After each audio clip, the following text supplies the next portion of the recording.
Grabando ya. Ahora les voy a compartir pantalla.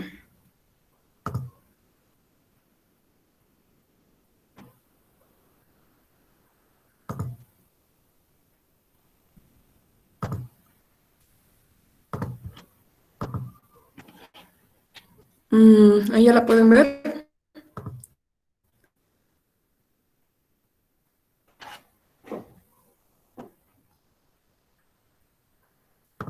Sí, va. Bueno, pues primero quería decirles que pues sí es una materia complicada y es importante porque les va a dar las bases de cómo después resolver problemas en todas sus otras materias. Y bueno, como supongo que todos están muy preocupados por la tarea, entonces aquí están los problemas, son 6. Y el primero es sobre vectores. El segundo es sobre velocidades relativas y trigonometría. El tercero también es de velocidades relativas y los últimos 3 son casi de movimiento parabólico.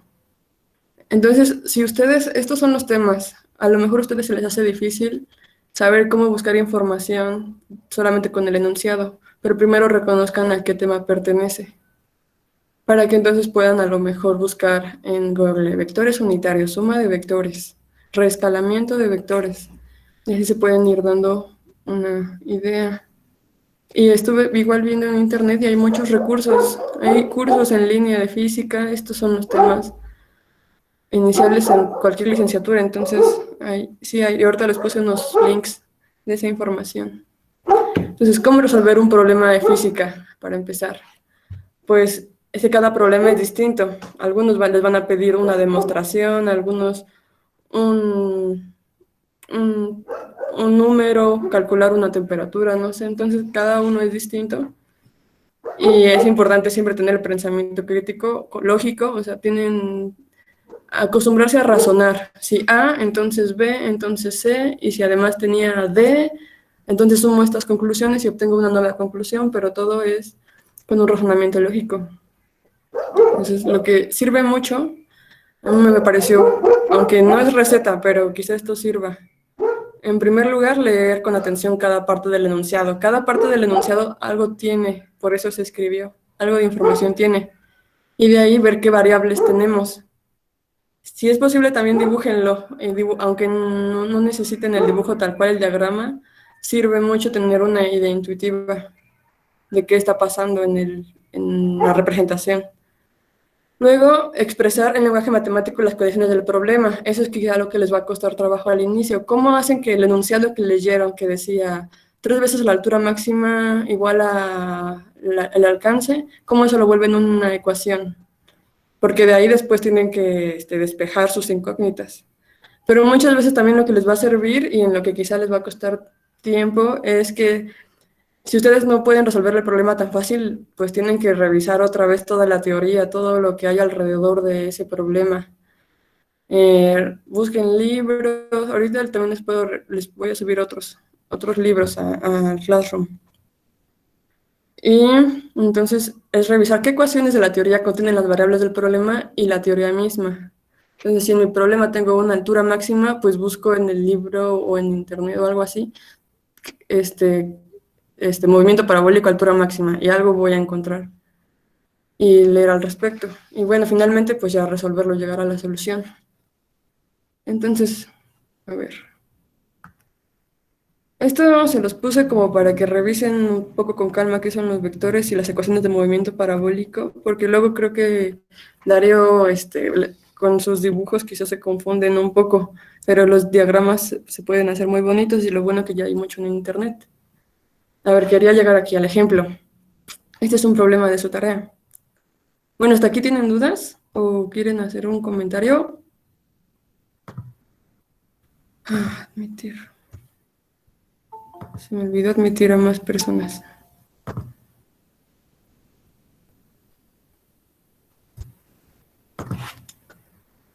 Bueno, este es un problema de su tarea.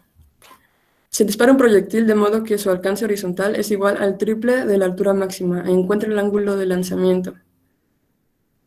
Entonces, el primer enunciado: se dispara un proyectil de modo que su alcance horizontal es igual al triple de la altura máxima. Aquí tenemos todas las condiciones del problema. Las variables, ¿cuáles son? El alcance horizontal, que yo voy a denotar Xmax, la altura máxima, que voy a denotar Ymax, y el ángulo de lanzamiento, que voy a denotar beta. Entonces, transformar este enunciado en ecuación es que la Xmax es igual a 3 veces la altura máxima, Hmax. Esa es la condición. Y aquí está el diagrama para ayudarnos. Yo tengo una velocidad inicial, tengo un alcance máximo, que en este caso, en este dibujo es delta X, y una altura máxima, y tengo un ángulo. Aquí lo que me piden encontrar es el ángulo. Entonces, dadas estas variables, yo busco en mi teoría, y es teoría de movimiento parabólico. En un movimiento parabólico, lo que pasa es que tenemos dos tipos de movimientos independientes. Uno en el eje X, que es un movimiento rectilíneo uniforme, y uno en el eje Y, que es un movimiento rectilíneo uniformemente acelerado. Y como yo entonces tengo un movimiento complejo que se va a hacer una parábola, pero lo puedo descomponer en dos cosas más simples. Por eso es muy importante poder manejar vectores. Entonces, para ahorita que voy a regresar a esto. Pero bueno, aquí quería pues que vieran por qué necesitamos tanto los vectores.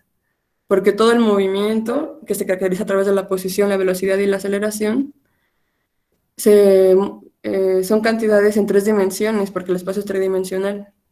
Y por eso necesitamos los vectores, el vector posición. Y también cada que refinamos un vector necesitamos un sistema de coordenadas. En este dibujo de acá tenemos, por ejemplo, un vector R, que tiene una entrada 4, 3 y 2. Ese es el vector posición en este caso. Si yo quisiera saber cuál es la velocidad, lo que tengo que hacer es derivarlo en el tiempo. Por eso saber manejar derivadas. Y aquí pues vemos cómo derivar un vector es derivarlo componente a componente. Y después vemos también tenemos la aceleración, que es la derivada de la velocidad, que es igual a las segundas derivadas en la posición. Todo esto para que se vayan familiarizando. Entonces, regresando al movimiento parabólico, em, esto significa que yo tengo un vector aceleración, pero este vector aceleración solamente tiene una entrada no nula, que es la entrada en la dirección Y, porque quien causa esa aceleración es la gravedad. Entonces yo voy a tener ecuaciones de movimiento rectilíneo uniforme en el eje X y en el Y con aceleración constante, pero el valor de esa aceleración va a ser la de la gravedad. Y estas son las ecuaciones de movimiento que Darío ya les derivó. Y deja nuevo, de aquí mismo de estas ecuaciones se derivan el alcance máximo, la altura máxima, el tiempo total, la posición de un proyectil. Estas ecuaciones que aparecen aquí, pues ya están en internet y ya están despejando todas las variables. Entonces, ustedes para resolver su problema, quizá, regresando al problema que estábamos tratando, tenemos movimiento parabólico, tenemos altura máxima, alcance máximo y queremos saber el ángulo. Entonces regresamos a nuestras ecuaciones y aquí tenemos una expresión para la altura máxima. Y ya la sabemos, entonces tenemos la h, sabemos cuánto vale g, nuestra incógnita es el ángulo, pero no sabemos la velocidad. Esta fórmula nos podría servir, pero nos falta una incógnita que es la velocidad. Entonces hay que buscar otra ecuación que nos permita saber la velocidad a partir de, por ejemplo, el alcance máximo. De esta ecuación tenemos, al calcular el alcance, tenemos R, si se supone que sí lo conocemos. Tenemos G, si siempre vale 9.81 metros sobre segundo cuadrado. Otra vez aquí está la incógnita de la velocidad y el ángulo. Entonces, de esta ecuación, de esta segunda ecuación, podríamos despejar la velocidad y sustituirla en esta. Entonces ya tendríamos finalmente una expresión que tenga puras variables que nuestro problema tiene, que es el alcance, la altura máxima y el ángulo. Ya aquí ya no tendríamos la velocidad, la estaríamos sustituyendo. Y de esta forma ya solamente quedaría despejar el ángulo. Y no sé si ustedes sí sepan despejar ángulos o se sientan intimidados cuando ven expresiones trigonométricas. ¿Sí les pasa? A ver, hasta aquí me gustaría que opinaran algunas cosas. Bueno, a Rodrigo sí le pasa. porque así como se los conté, pues no es difícil resolver el problema. ¿Cuál problema era? Creo que es el 4. No, el penúltimo. Entonces, más o menos sería la misma manera de proceder con el problema 4 y 6.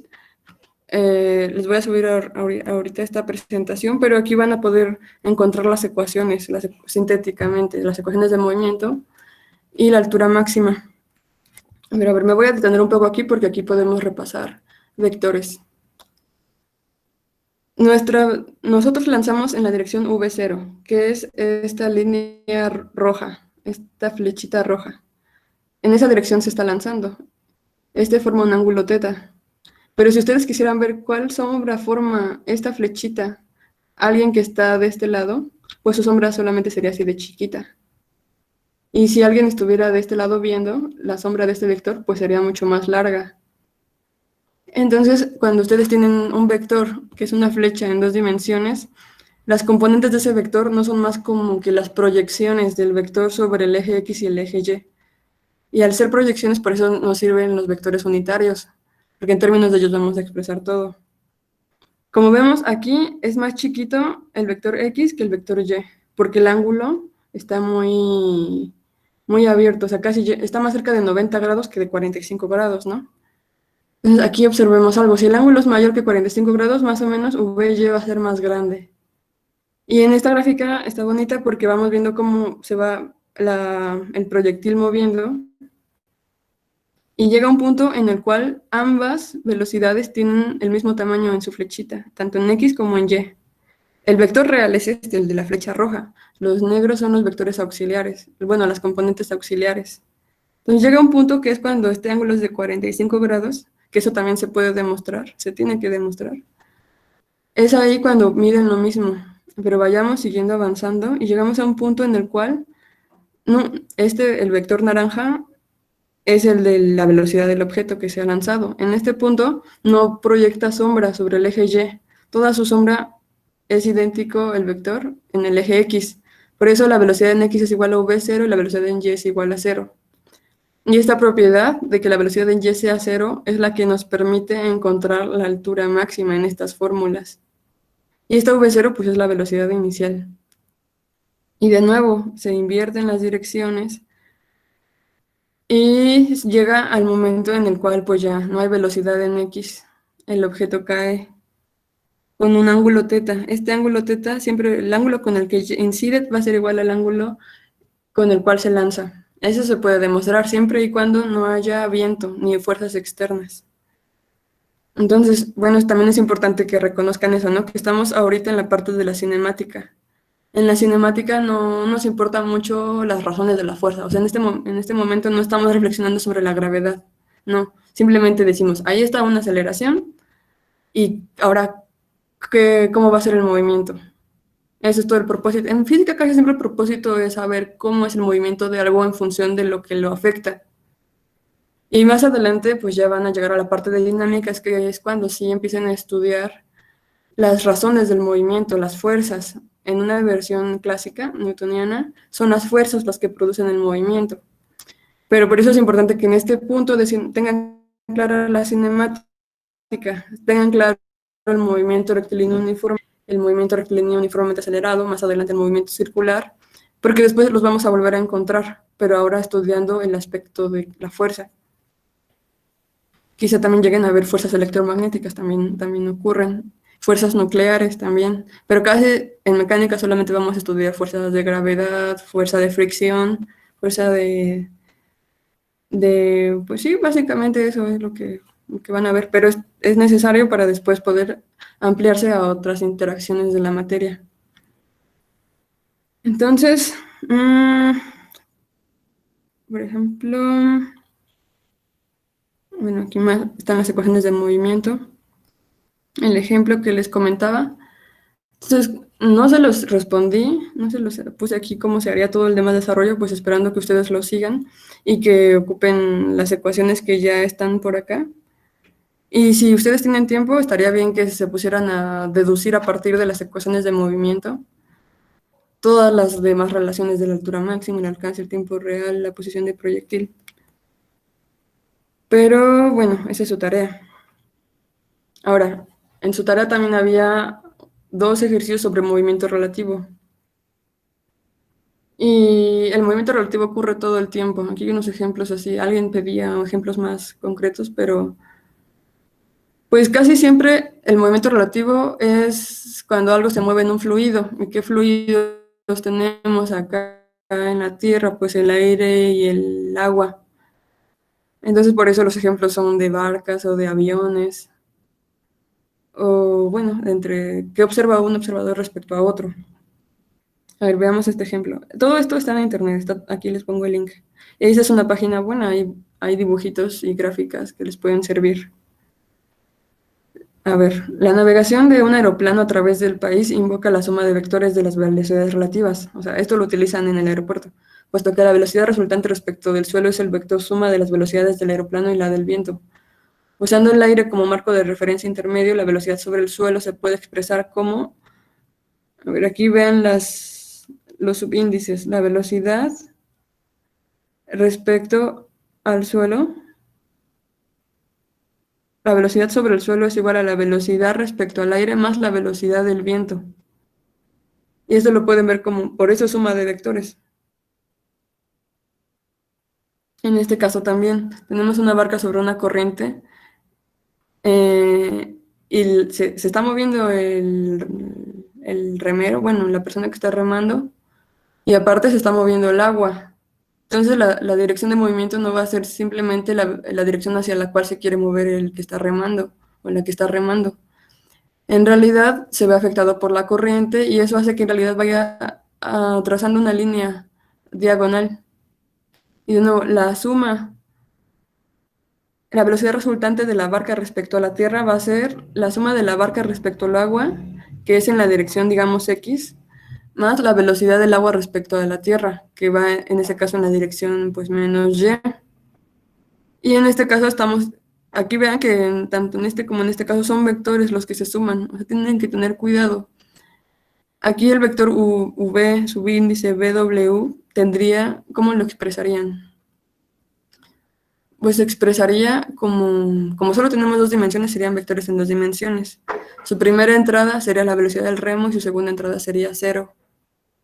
Y en el caso de VWE, sería su primera entrada 0 y la segunda, pues la velocidad del río, de la corriente. Y bueno, aquí están los vectores. ¿Alguien hizo ya un diagrama sobre el problema de la lluvia? ¿Ya le salió?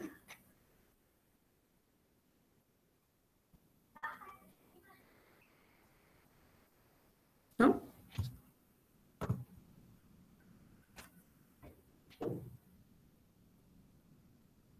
Ay, perdón, no había leído sus mensajes. Tengo miedo al ver números. ¿La altura máxima y la altura es la misma? ¿Cuál sería la diferencia? La altura máxima es solo la altura que alcanza cuando va a la mitad del tiempo de trayectoria. Eso también se puede demostrar. Esa es la altura máxima. Ah, al tiempo t0, por ejemplo, al tiempo t igual a 0, al tiempo inicial, pues la altura máxima, la altura es 0. Al tiempo final, la altura también es 0. Pero solo a la mitad de trayectoria se alcanza la altura máxima. ¿Dónde están esas ecuaciones? Aquí están. Y la altura máxima solamente va a depender de la velocidad a la cual se lance y el ángulo al cual se lance.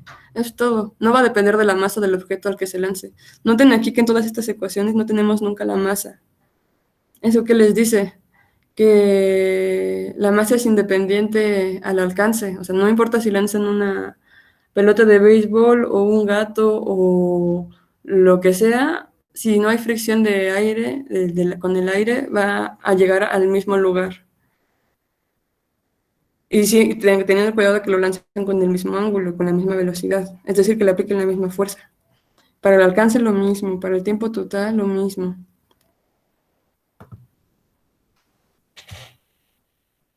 ¿Me puedes compartir el link por aquí? Sí, ya lo hice. Ah, qué bueno que ya lo hicieron. Bueno, si quieren a ver, déjenme ver qué más tenía preparado. Vectores. ¿Quieren que me detenga un poco en los vectores o eso más bien lo leen ustedes? Nada más resumí cómo se denotan los vectores unitarios y las operaciones fundamentales. Suma, resta y producto por escalar, producto punto y producto cruz. En sus clases de cálculo y de álgebra, todo esto lo van a ver con mucha más calma, pero ya lo necesitan dominar ahorita para resolver algunos de sus problemas. También les puse pues estas relaciones más fundamentales que son las que se utilizan y estas referencias. Entonces no sé de esto si quieren que me detenga más en vectores o en trigonometría o que resuelva un problema descomponiendo las componentes de la velocidad. Yo tengo conflictos con el producto punto. O sea, entiendo que cómo se saca. Bueno, las dos formas en cómo se saca y todo, pero no lo comprendo. O sea, ¿dónde queda ese resultado? Por ejemplo, supongamos que del producto punto me sale 25, ese 25, ¿dónde está? ¿O qué es? ¿O qué? Y la interpretación. Sí, es que en realidad hay muchísimo, o sea, se pueden ustedes hacer una licenciatura en vectores, una tesis. Tiene muchas interpretaciones.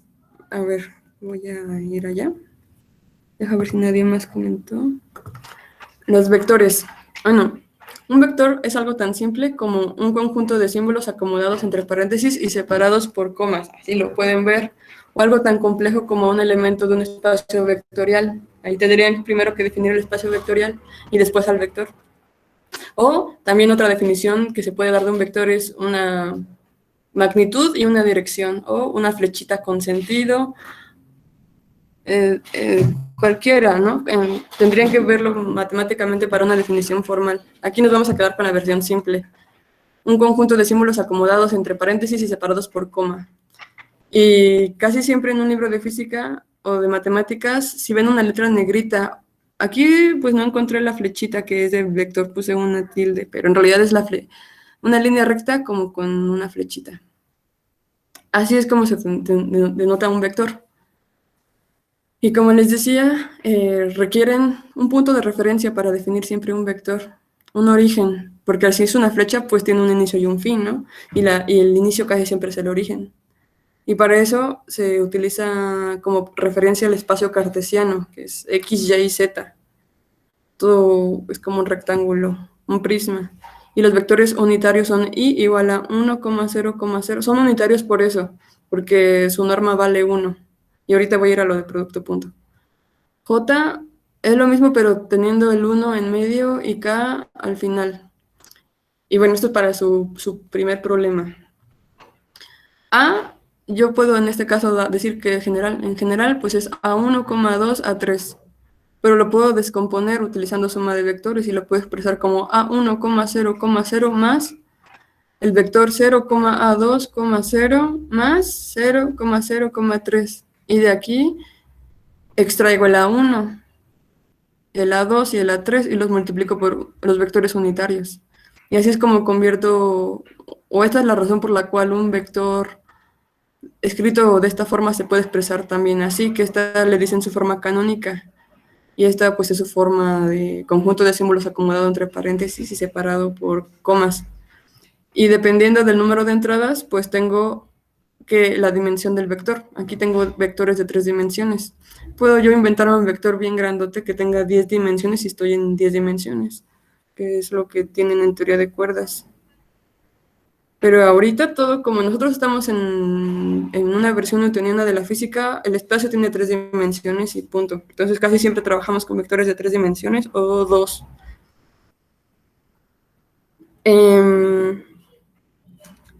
Sumar vectores es ver cuánto va a medir la recta entre ambos.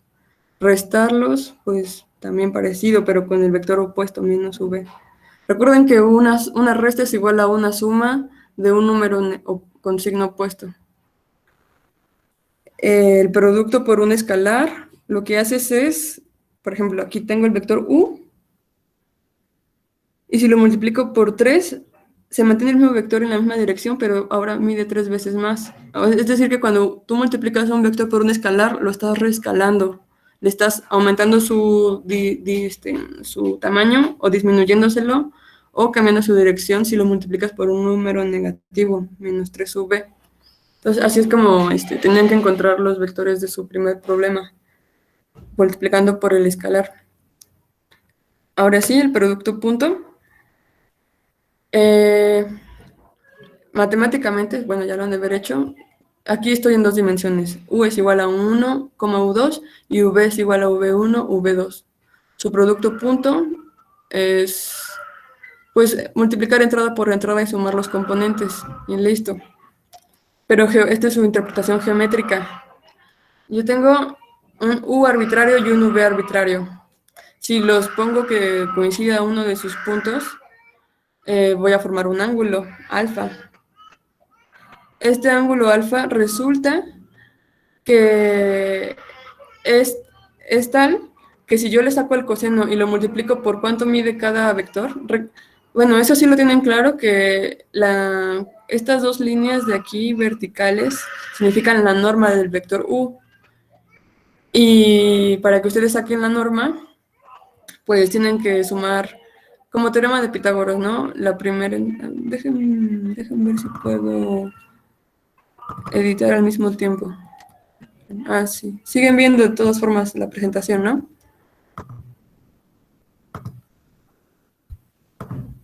Sí, todavía se ve. ¿Dónde? Ya se me olvidó dónde. Aquí. Sí.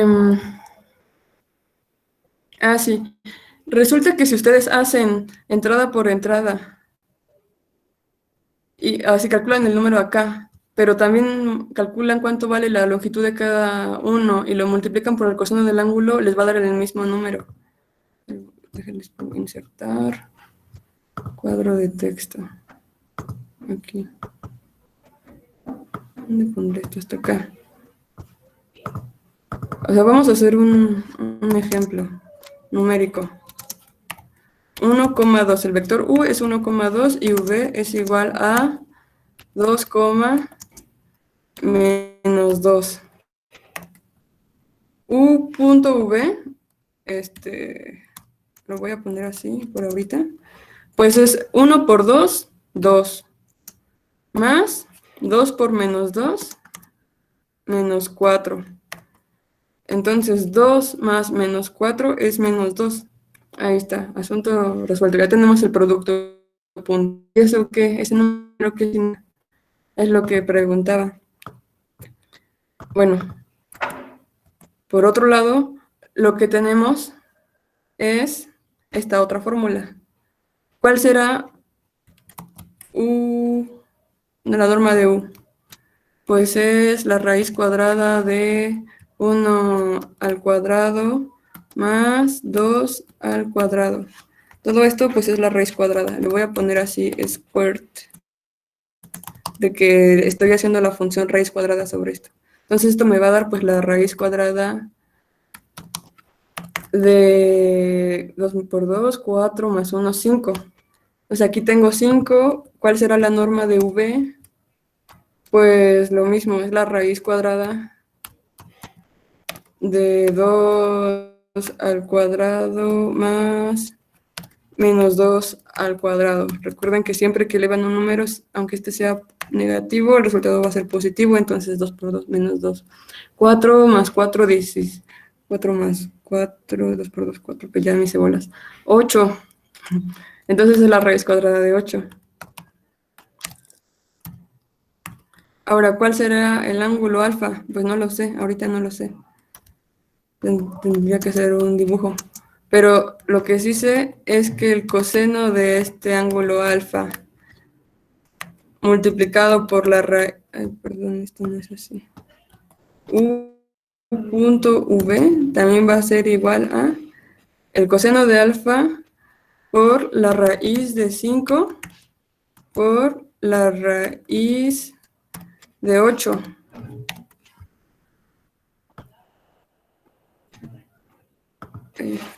Así. Entonces yo aquí tengo, por un lado, con una relación tengo esto, y con la otra tengo esto. Entonces yo podré igualarlo, esto.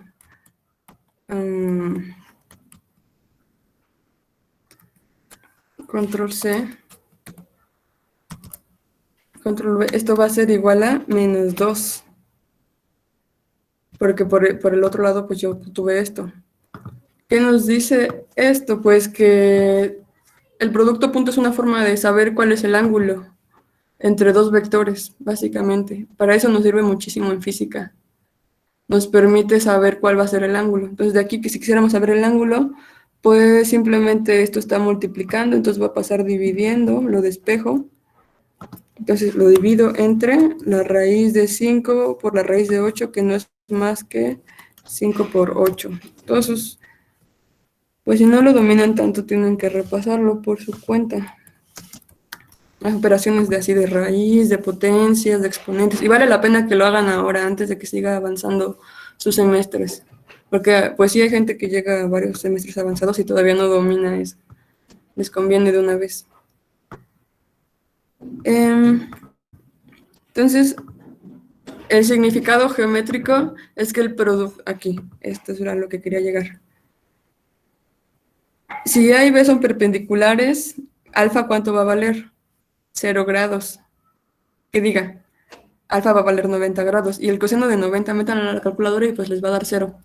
Entonces, siempre que ustedes tengan dos vectores que les hicieron el producto punto y les dio 0, lo que significa el 0 es que son perpendiculares. Si ustedes hacen un producto punto para dos vectores que son paralelos, pues el ángulo entre ellos va a ser 0, entonces el coseno de 0 es 1. Entonces, A punto B va a ser igual a multiplicar la norma de A por la norma de B. Y si les da lo mismo, pues van a decir, son paralelos. O sea, si le sale que U punto B por este lado es menos 2 y U punto B por este lado también ya les dio el menos 2, significa que el ángulo es 0 y significa que son paralelos. Es decir, que el producto punto es básicamente un auxiliar para saber el ángulo entre dos vectores. Y más adelante van a encontrar que hay cantidades físicas relacionadas por vectores. Como, o sea, por ejemplo, tienen una fuerza y la velocidad es en la dirección X y siempre a fuerzas la otra dirección, que diga la fuerza va a ser en la dirección Y. Entonces ahí van a tener siempre un ángulo de 90 grados en su sistema físico, entonces el producto punto siempre les va a ser 0 y eso les va, en las ecuaciones pues les simplifican muchas cosas. Y finalmente pues otro ejemplo, si A y B son paralelos pero con el sentido opuesto, pues el ángulo es de 180 grados totalmente. Y el coseno de 180 es menos 1, entonces les va a salir que el producto punto va a ser el negativo de multiplicar las magnitudes. Entonces, esa es la interpretación geométrica. Demostrar por qué esto pasa, pues ahorita mismo no me acuerdo bien cómo se hacía esta demostración. Pero sí lo van a ver en geometría, lo van a ver con mucho cuidado. Y también se generaliza a 3 dimensiones. Y lo que les decía aquí, que esto nos permite obtener el ángulo formado entre los vectores. Aquí les puse esto porque pues es por a 3 dimensiones y les despeja el ángulo, por si a veces tienen así problemas. Recuerden que si tienen coseno de teta y es igual a todo un lado, pues aplican coseno inverso, las funciones inversas. Si aquí tuvieran seno, aplican seno a la menos 1. Si tuvieran tangente, pues tangente a la menos 1. Eso lo cuenta la calculadora y les daría el ángulo. Eso por producto punto. Y el producto cruz es aún más complejo, o sea, entender por qué, o sea, si han visto la fórmula del producto cruz es algo complicado. O sea, cada entrada, por ejemplo, ustedes aquí tienen dos vectores en 3 dimensiones. El vector U es U1, U1, U2, U3 y el vector V es V1, V2, V3. Cuando calculan el producto punto cruz, conviene expresarlo así, de esta manera. Y vectores en componente en X con X, Y con Y, K con K. Y después se sacan estas submatrices, por así decirlo, de esta matriz, donde ven lo que están haciendo. Por ejemplo, en esta submatriz, pues están quitando la entrada esta columna, están quitando U1 y V1. Es decir que en cada submatriz están quitando la columna correspondiente a la dirección que están indicando. Y se hace cruzado U2 por V3 menos V2 por U3. Y aquí un ejemplo para que vean cómo se hace, por ejemplo. Bueno, pero no tienen ejercicios de producto cruz todavía. Solamente es para que sepan que las operaciones entre vectores pues son más peculiares. Hay 3 tipos de multiplicación: el producto punto, producto cruz y producto por un escalar.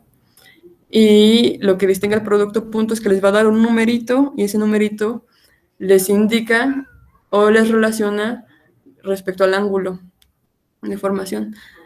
Pero bueno, lo que están haciendo es tal cual proyectar U sobre V2, si lo ven con cuidado. O sea, es trigonometría. Pivotear.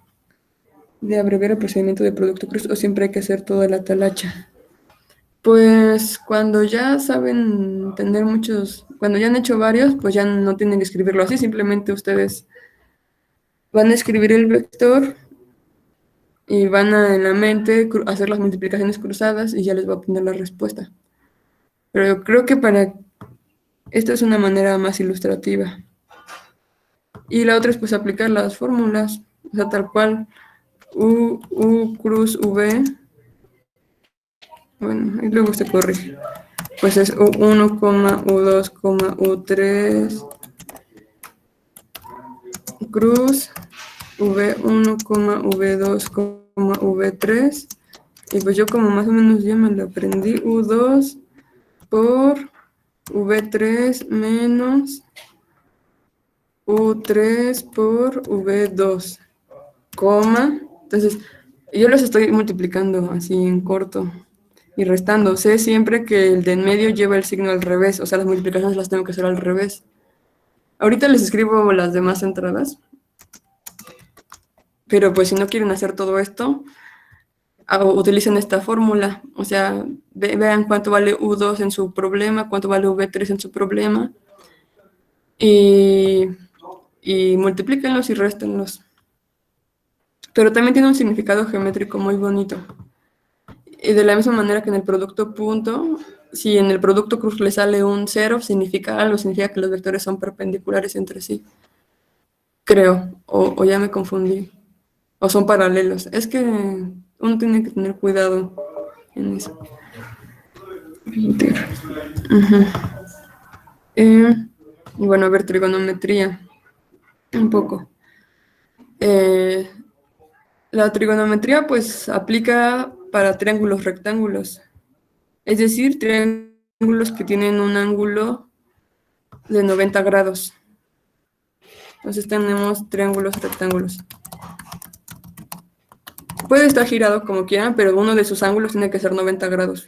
Y si no es 90 grados, pues eligen, si en su problema les dieron el valor de este ángulo alfa, entonces la relación entre, por ejemplo, B y H, pues es coseno de alfa.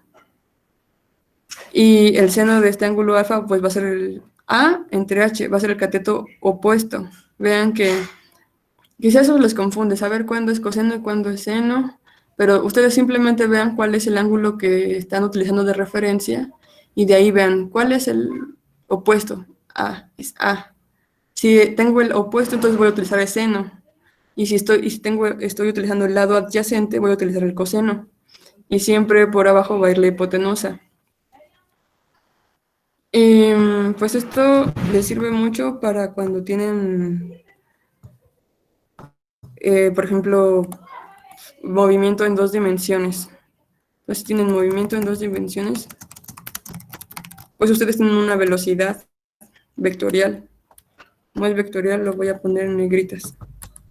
Y como estoy en 2 dimensiones, pues mi velocidad tiene una componente en X y una componente en Y. Pero a veces, pues yo tengo una, o tengo la otra, o tengo la magnitud, que diga, tengo... Luego para que sea... ahí está minúscula. Bueno. Aparte, si yo quisiera saber... Este es mi movimiento en 2 dimensiones, pero si yo quiero saber cuál es tal cual la magnitud de la velocidad, o sea, a qué rapidez se mueve, Entonces tengo que hacer la norma de V, que esto es igual, así formalmente, pues es la raíz, otra vez esto es raíz, de V punto V, o sea, el producto punto del vector mismo. Pero en este caso, pues, el producto punto del vector mismo es Vx por Vx más Vy por Vy. Lo que es igual a, pues, la raíz de Vx al cuadrado más Vy al cuadrado. Es el famoso teorema de Pitágoras, ¿no? Pero ahora expresado en términos de las velocidades. Ay, ¿cómo le haré? No sé si- Así yo sé la magnitud, pero ahora supongan que lo que yo más bien tengo es la magnitud y el ángulo. Y quiero saber cuánto vale Vx. ¿Cómo le harían? En este ejemplo, pues, lo que tendríamos... A ver, otro cuadro de texto. Si quisiéramos aplicar esto a nuestro triangulito de acá, pues B es igual a nuestra velocidad en X, A es igual a nuestra velocidad en Y. Bueno, así para que no se ponga mayúscula. Y H es nuestra magnitud de la velocidad.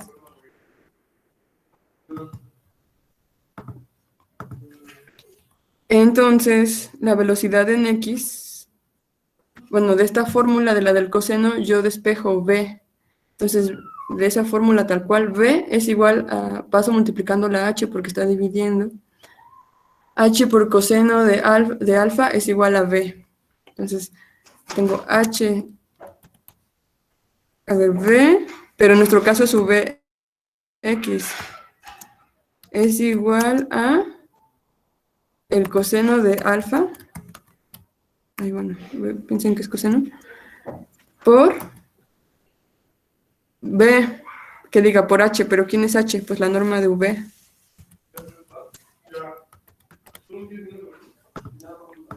¿Y quién es Vy? Pues análogamente va a ser el seno del mismo ángulo por la norma de V. Entonces, ustedes en este caso, pues ya sabrían ustedes cómo encontrar la velocidad, la componente de la velocidad en Y, teniendo cuál es la rapidez y cuál es el ángulo. Vx sería pues la magnitud por el coseno del ángulo. Y en Y igual. Ahora supongan que lo que tienen es Vx y alfa y lo que quieren es la magnitud de la velocidad. ¿Cómo le harían? Otra vez es con trigonometría.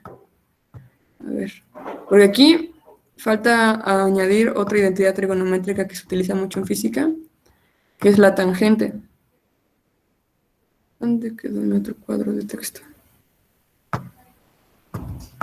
La tangente. La tangente de alfa es igual a, es el cociente entre los cosenos, que diga los catetos. El coseno, que diga el cateto opuesto, que es A, entre el cateto adyacente, que es B. Trasladado a nuestro problema, esto significaría que Vx entre Vy es igual a la tangente del ángulo. Por ejemplo, esto significaría que Vx es igual a Vy por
Estoy usando PowerPoint en OneDrive.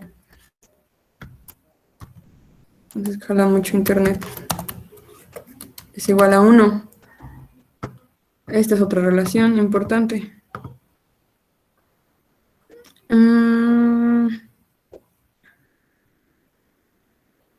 En su problema de la lluvia, pues fue lo que tuvieron que hacer. O sea, ustedes tenían un ángulo como dato, alfa, en ese caso les valía creo que 60 grados. Ustedes sabían que la lluvia caía verticalmente, pero sin embargo alguien la veía con un ángulo, alguien en un carro, y sabían que esa persona en el carro se estaba moviendo en esta dirección de B. Entonces ustedes tenían una velocidad de la persona o del carro que solamente tenía componente en X, era como una velocidad X. Y su velocidad de la lluvia, que era su incógnita, pues estaba en el eje Y. Y ustedes querían saber la velocidad relativa, la velocidad que observaba la persona, tanto una persona en la Tierra como una persona en el carro. Entonces, ustedes querían saber tanto esta velocidad A como tanto su velocidad en diagonal H, sabiendo en común que el tiempo sería el mismo. Entonces, de aquí, pues lo que tienen que ocupar también o recordar es que la velocidad es igual a la distancia entre el tiempo. Así de modo muy general, obviamente la velocidad promedio es el tiempo, el intervalo de tiempo. Triangulito. Bueno, ahí metan un triangulito de que es un intervalo de tiempo. Y así utilizando, por eso les digo que dibujar el problema sirve, porque así dicen, ah, mira, tengo un triángulo rectángulo, entonces simplemente me voy a mi formulario de trigonometría y lo ocupo. Bueno, acá les puse las gráficas de seno y coseno, porque esto es así, pues teorema de Pitágoras y relaciones, pero cuando lo ven a nivel de funciones, de comportamiento, pues son funciones bien útiles, les van a lo largo de, o sea, muchas cosas en la naturaleza siguen un comportamiento ondulatorio. Entonces, lo más fundamental que es ondulatorio es el seno y el coseno, que son igualitos, pero desfasados. El seno tiene la propiedad de que en cero vale cero y el coseno tiene la propiedad de que en cero vale 1. Eso es lo que los desfasa. Los desfasa simplemente 2pi. Ya más adelante van a volver a retomar esto del dominio, el rango, el periodo, función par, función impar. Pero esta es la razón por la cual, como ven, seno y coseno van entre -1 y 1. Entonces ustedes en estas fórmulas, cuando tienen Vx y Vy, en realidad están multiplicando la magnitud de la velocidad por un número menor a 1, que puede ser positivo o negativo. Coseno de alfa, sea cual sea el valor de alfa, va a ser un 0, un 1, un -1, un .8, .7, menos .5, lo que sea. Pero por eso siempre la velocidad en X y la velocidad en Y va a ser mayor, que diga menor o igual a la magnitud de la velocidad total. Y es lógico, de modo que yo tenga en mi velocidad total de 80 kilómetros por hora, pero en X me estoy moviendo a 100. Pues no, siempre va a ser ligeramente menor. Si llega a pasar que son iguales, significa que no hay velocidad en la otra dirección. Y es por eso, porque coseno y seno simplemente me rescalan entre 0 y 1. Y por esa razón también, en el movimiento parabólico, yo veo este comportamiento en la componente Y y en la componente en X. Veo que aumenta, disminuye, es máximo y vuelve a disminuir. Y aquí al revés, ¿no? Es pequeño, se va haciendo más pequeño, se vuelve 0 y después va aumentando hasta que sea máximo.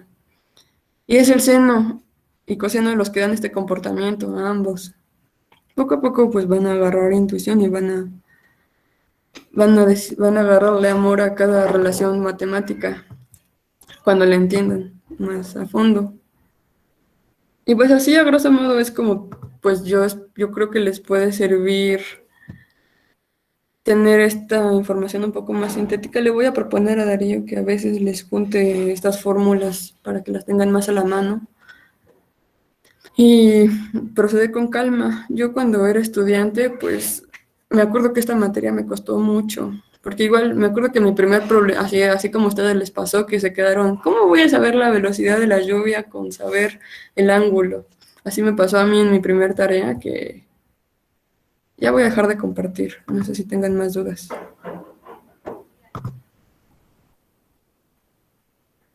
A alguien se le quedó pegada la pantalla. Pues sí, en mi primer tarea a mí me ponían a calcular, creo que la masa del Sol, sabiendo el tiempo de traslación. Y yo así, ¿cómo rayos? ¿Cómo voy a saber la masa del Sol así? Y me acuerdo que no entregaba mis tareas completas. Pero pues ya que estoy a años de distancia de eso, pues me hubiera gustado que alguien me dijera que tenía que preguntar más o buscar más ayuda. El ángulo de 45 grados es condición de la mayor altura.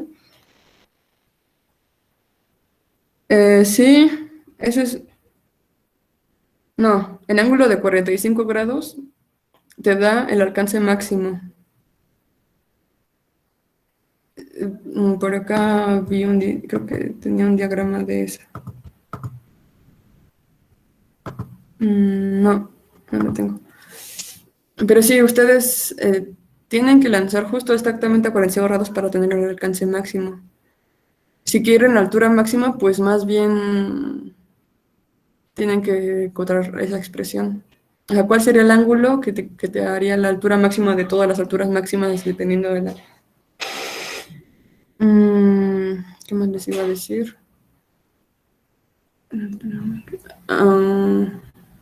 Sí, eso.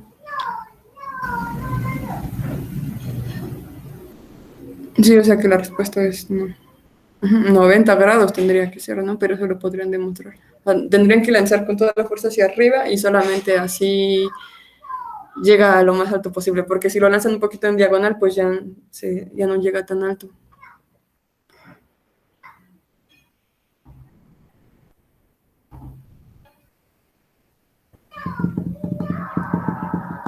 Pues sí, ¿alguna otra duda? ¿Quieren hablar más?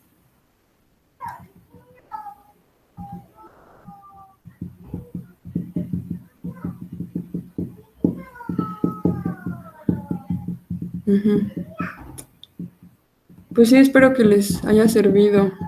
Así que, pues, ¿qué les iba a decir? No, pues ya se me olvidó qué les iba a decir. Pero, pues ahí cuando quieran les puedo dar otra clase, seguramente Aldo también, como pues tenemos un poco más fresca nuestra experiencia en esta materia, pues yo sí me acuerdo. Sí, cada tanto, sí, igual porque tampoco tengo tanto tiempo libre. Bueno, pues ahí estoy al pendiente de... A 75 grados tampoco llega, ¿verdad? ¿A dónde llega? Pues sí, si lo lanzas, llega a un lado. Siento que he aprendido todo lo que debía aprender estas 2 semanas en una hora.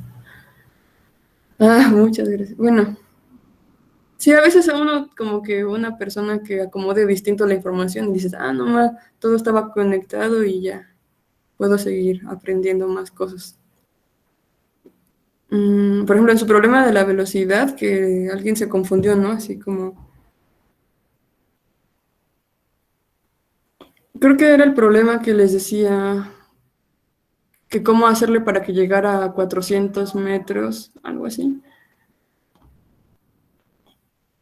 Ajá, sí, pues lo que tienen que pensar es como si yo por muy fuerte que lo lance y por más lejos que alcance, ya sé que mi alcance máximo es 300 metros, ¿cómo le hago para testar a 400? Pues yo tengo que estar en movimiento también o lanzarlo con otra velocidad. ¿Vas a pasar la recomendación de los libros por Classroom? Sí, hay un libro que lo simplifica todo muy bien. A Darío no le gusta. Es el Shaun. Pero de todas formas se los voy a subir, porque a mí incluso después de mucho tiempo me siguió sirviendo. Porque Resnick es un libro bien amplio, o sea, si ya lo vieron, básicamente, si ustedes dominan toda esa física bien, la del Resnick, pueden pasar el examen al posgrado. en física, ciencias físicas. Pero pues es cosa de que lo lean en orden, o sea, vayan, si quieren, si tienen el ResNet y quieren irlo leyendo poco a poco, pues sí, pero para aprender tal cual cinemática y resolver problemas, tiene ejemplos